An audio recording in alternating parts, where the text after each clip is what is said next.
Sudarlun, Hubdam Iskandar Muda melakukan kerja bakti bersama Gesi Gampung, Pramuka, Mapesa atau Masyarakat Peduli Sejarah Aceh, Koramil 25 Syahkuala, dan BPBA Aceh pada kompleks situs makam kuno peninggalan di Dusun Tunggai Timur, Gampung Lam Gugup, Jalan KE Adang Utama, Kecamatan Syahkuala, Kota Banda Aceh, Jumat 17 Desember 2021. 1, 2, 3.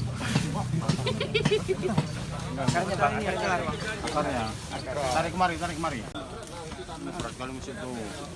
Sana ke sana. Tarik ke sana. Rokok. Aduh,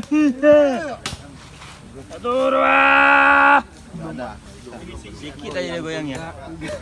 Pemugaran situs makam kuno ini merupakan kegiatan rutin yang dilaksanakan oleh Hubdam Iskandar Muda pada hari Jumat.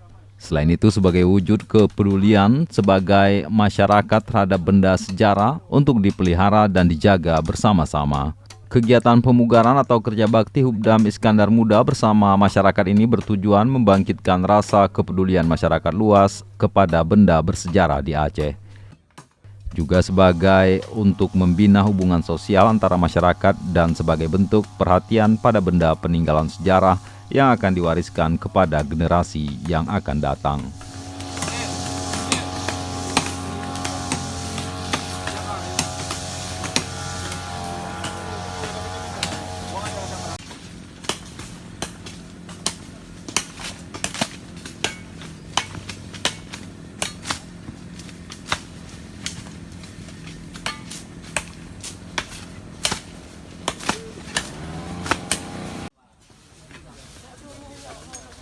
Dari Banda Aceh, Samsul Asman, Serambion TV.